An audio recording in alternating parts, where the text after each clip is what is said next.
నమస్తే prime 3 news channel కి స్వాగతం. ప్రతిక్షణం ప్రజల కోసం మీ సమస్య పరిష్కారమే మా లక్ష్యం. మీ సమస్యలను 7382273833 వాట్సాప్ చేయండి చాలు. మా వార్తలు మీకు నచ్చినట్లయితే లైక్ చేయండి, షేర్ చేయండి, సబ్స్క్రైబ్ చేయడం మాత్రం మర్చిపోకండి. వైఎస్ జగన్ చేసిన మావిగన్ ప్రతిపాదనకు మిశ్రమ స్పందన వస్తుంది. వైసీపీ దీన్ని అద్భుతమైన ప్లాన్ అంటూ ప్రమోట్ చేసుకుంటుంటే కూటమి పార్టీలతో పాటు వైఎస్ షర్మిల విమర్శలకు దిగుతున్నారు. ఇదే క్రమంలో షర్మిల మావిగన్ పై దాడిని మరింత తీవ్రతరం చేశారు. అమరావతికి జగన్ పేరుతో మావిగన్ సరే, పులివెందులకు అవినాష్ పేరుతో అవిగొడ్డలి అని పెట్టాల్సిందంటూ షర్మిల సెటైర్లు వేశారు. నరకాలి, చంపాలి, నాశనం చేయాలి, ఇదే నిర్మించాలి, కట్టాలి అన్న ఆలోచన వైసీపీకి జగన్మోహన్ రెడ్డి గారికి ఉండుంటే అధికారంలోకి వచ్చిన 6 నెలల్లో జలయజ్ఞం పూర్తయిపోయేది.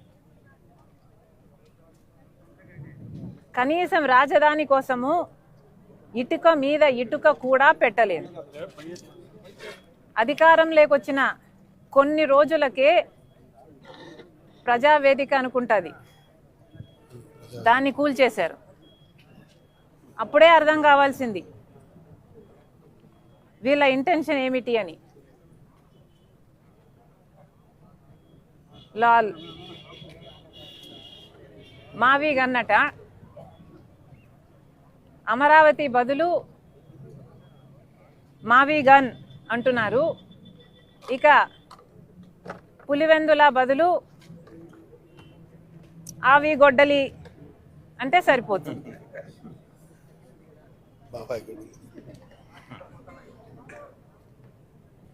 ఎలాగో మీరు గన్నులు, గొడ్డళ్ళు ఇవే మాట్లాడతారు కాబట్టి దీనికి మావిగన్నుకు మీ పేరు పెట్టండి, పులివెందలకి అవినాష్ పేరు మీద ఆవిగొడ్డలి పెట్టండి.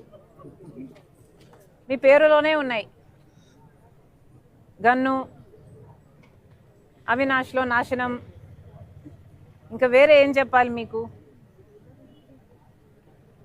అసలు మావిగన్ ఇంత అద్భుతమైన ఐడియా అయితే మరి మీరు అధికారంలో 5 సంవత్సరాలు ఉన్నారు కదా,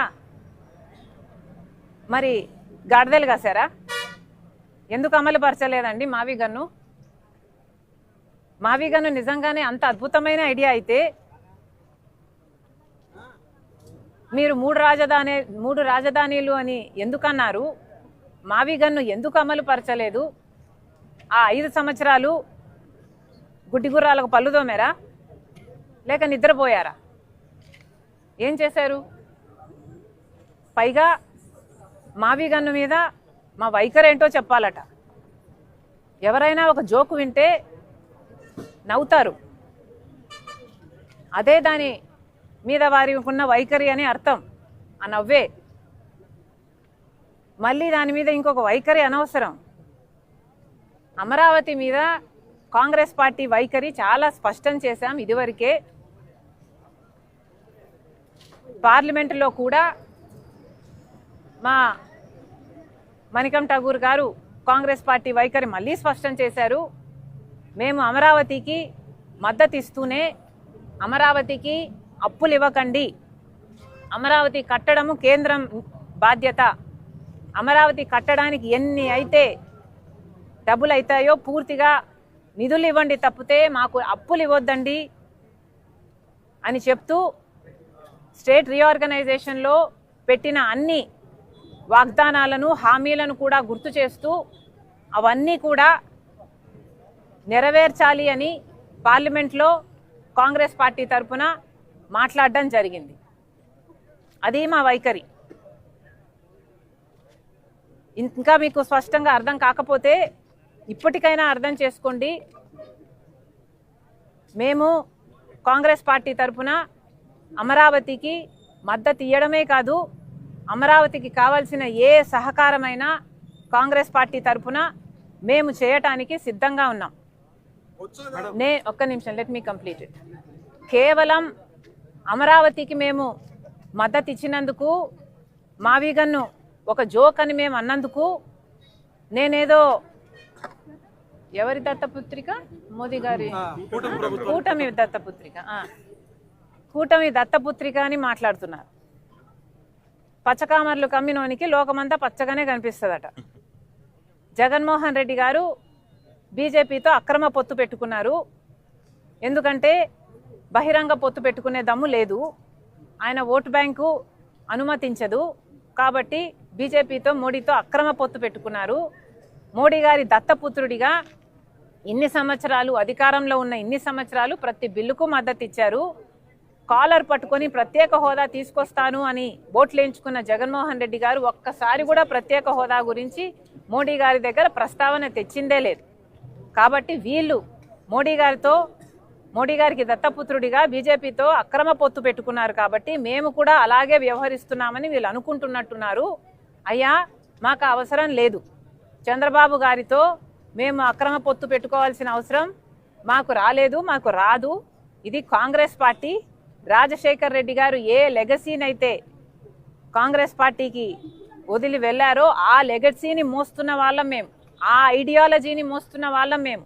మీలాగా బీజేపీకి మతం పేరుతో, కులం పేరుతో చిచ్చు పెట్టే బీజేపీ పార్టీకి మద్దతు ఇస్తున్న వాళ్ళం కాదు మేము. రాజశేఖర్ రెడ్డి గారు నిజమైన వారసులుగా, ఐడియాలజీకి మేము నిజమైన వారసులుగా మేము బీజేపీకి వ్యతిరేకంగా పోరాటాలు చేస్తున్నాం. కులాన్ని, మతాన్ని అడ్డు పెట్టుకొని ఆ పేర్లు వాడుకొని చిచ్చు పెడుతుంటే మేము వ్యతిరేకిస్తున్నాం. పైగా ఏమన్నారండి, బొత్స అదేంటిది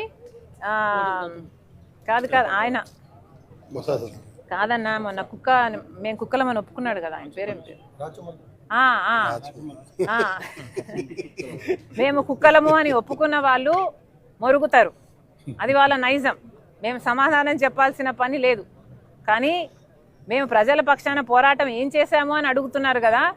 మేమేనండి ప్రజల పక్షాన పోరాటాలు చేస్తున్నది. విశాఖ స్టీల్కైనా మేమే పోరాటాలు చేశాం, రైతుల పక్షాన మేమే పోరాటాలు చేస్తున్నాం. ఇప్పుడు ఉపాధి హామీ పరిరక్షణ యాత్రగా